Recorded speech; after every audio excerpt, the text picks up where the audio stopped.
Sunday morning காலையில் breakfast ready பண்ணிடலான்னு idli தோசைலாம் ready பண்ணலைங்க. கருப்பு கவுனி அரிசியில் கஞ்சி ரெடி பண்ணியிருக்கேன். நான் இந்த ஒரு அரிசி மட்டும் போட்டு கஞ்சி ரெடி பண்ண மாட்டேன். ஒரு 2-3 வகையான அரிசியெல்லாம் சேர்த்து அலசிட்டு காய வச்சு பவுடர் பண்ணி ஃப்ரிட்ஜில் ஸ்டோர் பண்ணிப்பேன். என்னென்ன அரிசின்னு பார்த்தீங்கன்னா பூங்கார் அரிசி, கருங்குருவை, கருப்பு கவுனி அரிசி, அப்புறம் இன்னொரு அரிசி பேர் மறந்துட்டேங்க. ஒரு 4-5 வகையான அரிசி வாங்கி யூஸ் பண்ணிக்குவேன். டேஸ்ட்டு நல்லாயிருக்கும். அப்புறமா மிஷினில் துணி போட்டுடலாம் அப்படின்ட்டு போட்டுட்டு லிக்யூடு தீர்ந்து போச்சுன்னு ஜியோ மார்ட்டில் லிக்யூடு ஒரு சில திங்ஸ் எல்லாம் இல்லை, அதனால் அதையும் வாங்கிட்டேன். மதியம் லன்ச் ரெடி பண்ண ஸ்டார்ட் பண்ணிட்டேன். சிப்பிக்காளான் இருந்தது, சிப்பிக்காளான் குழம்பு வச்சிடலாம் அப்படின்ட்டு சிப்பிக்காளான் குழம்பு ரெடி பண்ணிவிட்டேன். ஏன்னா நைட்டுக்கு இட்லி தோசைக்கு ஆகும்.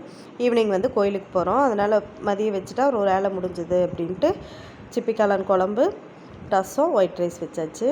கிச்சனை கையோடு க்ளீன் பண்ணிவிட்டு வீடும் தொடச்சி மாப் போட்டுட்டேன். ஈவினிங் கோயிலுக்கு போகிறதுனால நான், பாப்பா, தம்பி 3 பேர் மட்டும் போகிறோம். பக்கத்தில் இருக்கிற கோவிலுக்கு தான் போகிறோம். இப்போ 6 மணி ஆயிடுச்சு. வீட்டிலேயே விளக்கு போட்டுட்டு சாமி கும்பிட்டு கோயிலுக்கு கிளம்பிட்டோம். பக்கத்தில் இருக்கிற கோயிலுக்கு தான் போகிறோம். இன்றைக்கி சிவராத்திரிங்கிறனால கரெக்டாக ஒரு 7 மணி ஆயிடுச்சு. நாங்கள் கோயிலுக்கு போகிறப்ப கரெக்டாக அபிஷேகம் பண்ணுறப்ப நாங்கள் ரீச் ஆகிட்டோம்.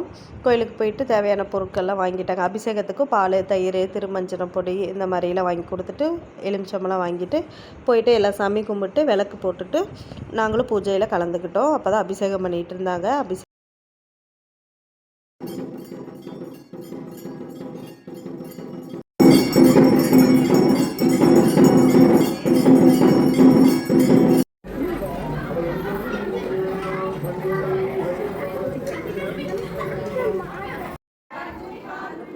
அபிஷேகம் முடிஞ்சு அலங்காரம் பண்ணி சூப்பராக சாமி கும்பிட்டு பிரசாதம் கொடுத்தாங்க. பிரசாதம் வாங்கிட்டு வீட்டுக்கு வந்துட்டோங்க.